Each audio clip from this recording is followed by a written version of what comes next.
Muy buenas noches, estimados televidentes. Me da mucho gusto estar con ustedes y agradezco nos permitan entrar en sus hogares.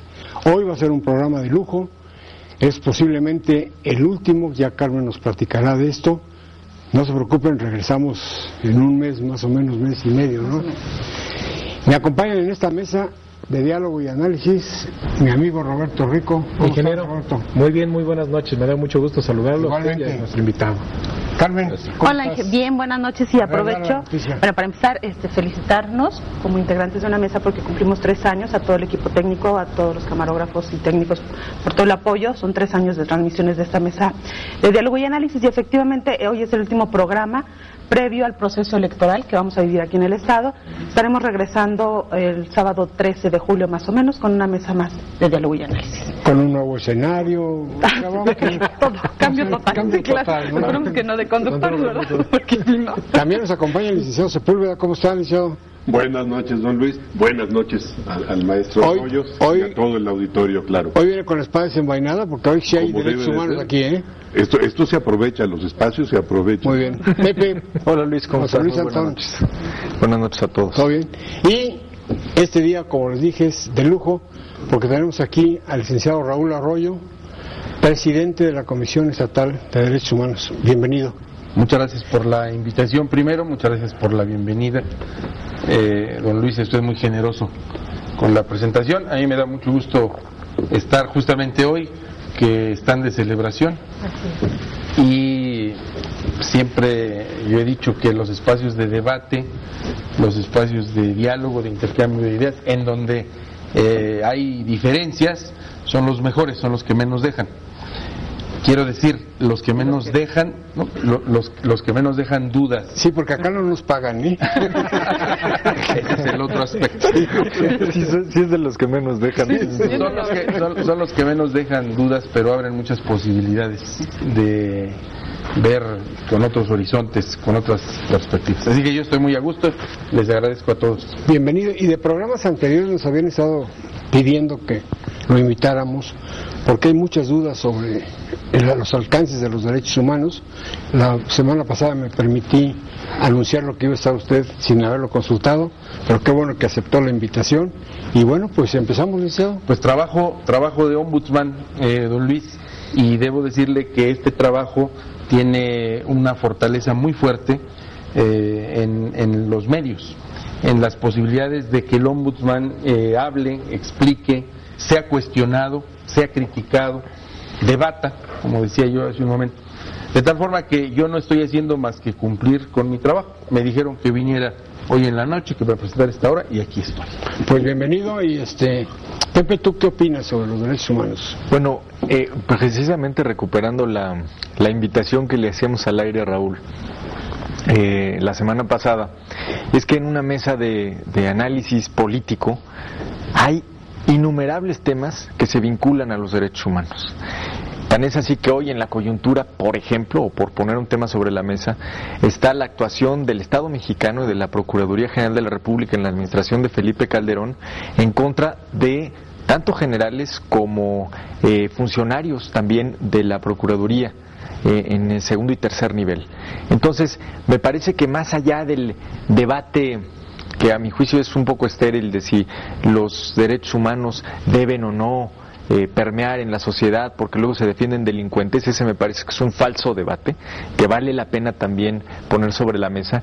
Lo que tenemos que entender es que todo lo que nos rodea y los temas del día a día, la coyuntura política en este país está estrictamente vinculada a los derechos humanos. Creo que si algo puede diferenciar al gobierno de Peña Nieto del de Calderón, y creo que sería una diferencia sustantiva, es si en efecto logramos recuperar la paz, reconstruir el tejido social respetando los derechos humanos, porque me parece gravísimo que en los últimos años también se ha dado este dilema que se ha puesto sobre la mesa de entre orden, legalidad, paz o derechos humanos, como si fueran excluyentes. Yo creo que una cosa no puede disociarse. Pero entonces lo pongo sobre la mesa aprovechando tu presencia, agradeciendo tu presencia, Raúl, para que nos des tu opinión, ¿no? Bueno, después de la intervención de ustedes ya muy poco me queda que decir. Así ocurre con frecuencia aquí en la mesa. Yo les quisiera invitar a ustedes y al auditorio a que hoy nos ubicáramos en un ambiente donde hay, voy a utilizar este término, como una nueva ola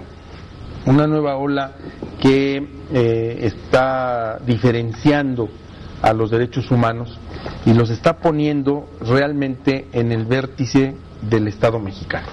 Esto no es propio de este país, hay una ola en el mundo entero que está caminando en ese sentido. Los sistemas de protección de derechos humanos en Europa, o el que a nosotros nos corresponde en América, están tomando una nueva fuerza, se están consolidando de muchas maneras por la participación social, por los temas que están en las agendas, y están sucediendo cosas muy interesantes en muchas partes del mundo. Les pongo un ejemplo muy rápido, tema de derechos humanos, el matrimonio igualitario, personas del mismo sexo, que en Francia, en el primer mundo, en el espacio donde surgen los derechos humanos, pues hoy han polarizado a los franceses, ¿no? Y lo mismo está pasando en México, y centro el tema en México porque José Luis ha puesto un antecedente que me parece muy interesante, porque va a tener consecuencias. Al gobierno inmediato anterior, el del presidente Calderón, lo podemos ver desde la óptica de los derechos humanos en dos vías. Esta que tú has expresado, donde hay una carga en contra de los derechos humanos muy interesante, que rozó incluso al ejército. Pero también hay que decir que en ese gobierno surge la gran reforma constitucional a los derechos humanos. Claro, es decir, hay un lado positivo y un lado negativo, y es un lado muy negativo y un lado muy positivo. Y en esta confluencia de estas dos situaciones hay otra, que es el surgimiento de un nuevo gobierno, que tiene que atender esta herencia cuestionadora hacia el interior y hacia el exterior del país en temas de derechos humanos, y por otro lado aprovechar la presencia naciente de esa reforma constitucional. ¿Cuál es el resultado después de poco más de 100 días del nuevo gobierno? Pues que hay un nuevo discurso, pero que afortunadamente no se ha quedado en el discurso. El presidente Peña pues seguramente recogió todas estas expresiones de inconformidad nacionales y del extranjero, de los organismos internacionales, de las organizaciones internacionales, y empezó a construir un discurso que fue justamente en el sentido de recuperar la importancia de los derechos humanos a partir de la propia reforma de junio de 2011. Y lo más importante es que al discurso han seguido los hechos, y esto hay que reconocerlo porque, por las razones que hayan sido, incluidas las políticas, desde luego que son totalmente válidas, pero en ese nuevo discurso y en esa construcción de una nueva visión de los derechos humanos se han hecho cosas muy interesantes. Una, el gobierno mexicano definió, y lo hizo a través de un ordenamiento legal, que hay que construir una política de derechos humanos.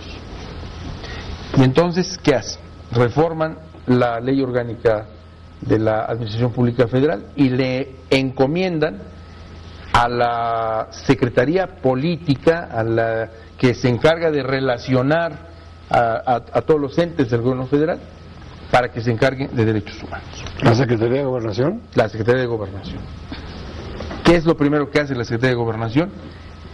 Lo que era la Subsecretaría de Derechos Humanos y Asuntos Jurídicos se queda en Asuntos Jurídicos. Por una parte, y la Subsecretaría cobra fuerza como la Subsecretaría de Derechos Humanos. Ese es un muy buen mensaje. Y luego, en esa misma Subsecretaría se inicia la Oficina de Política Pública en Derechos Humanos y se le encargan a un especialista, a Ricardo Sepúlveda. Pero esos tres hechos son un primer y muy buen mensaje. Y luego, si ustedes observan el discurso, hace un par de días lo reitera el Procurador de la República en Nuevo León, Dice, la Procuración de Justicia tiene que tener como rumbo el respeto a los derechos humanos. Y no solo eso, es decir, el procurador empieza a abordar temas que sin ningún tapujo, y esto me parece también muy interesante porque a veces hay como una reticencia desde la autoridad de decir las cosas con esa claridad, y el procurador dice cosas tan interesantes como esto: el arraigo no funciona y el arraigo hay que modificarlo. Y en las primeras acciones, digamos las más llamativas,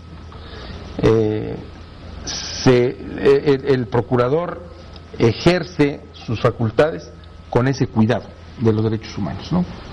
Por ejemplo, no exhibir a los presuntos inocentes, ¿no? Insistir en que la Procuraduría no solamente busca culpables, también tiene que demostrar quiénes son inocentes. Si hay un viraje que de lo que nos está hablando es de que el gobierno tiene una voluntad de hacer algo que durante mucho tiempo se detuvo, y que es la transversalización del tema de derechos humanos, para que el secretario de Hacienda y el secretario de Salud y el secretario de Educación y toda la administración pública federal actúe con una perspectiva de derechos humanos. Y este es un quiebre muy importante, porque entonces ya vamos a superar esa idea de que los temas de derechos humanos son del ombudsman, cuando que el ombudsman es el defensor. Pero el ombudsman no lleva agua a las comunidades para hacer efectivo el derecho al agua. El ombudsman no organiza los programas educativos para hacer accesible el derecho a la educación. ¿En qué momento debe entrar el ombudsman? Cuando se violen los derechos humanos, cuando haya que defenderlos frente a la autoridad. Frente a la autoridad. Frente a la autoridad. Pero los derechos humanos, don Luis, los derechos humanos se hacen efectivos desde el Estado, cuando el Estado se responsabiliza de los satisfactores para que esos derechos humanos se hagan efectivos. En un Estado como Hidalgo, los derechos humanos los tenemos que ver desde esa óptica. ¿Son efectivos en todos lados? Vamos a un corte y regresamos con el licenciado Sepúlveda, que responderá a la pregunta. Vamos a hacer una pausa. Recuerde, estamos en su mesa de diálogo y análisis en este tercer aniversario.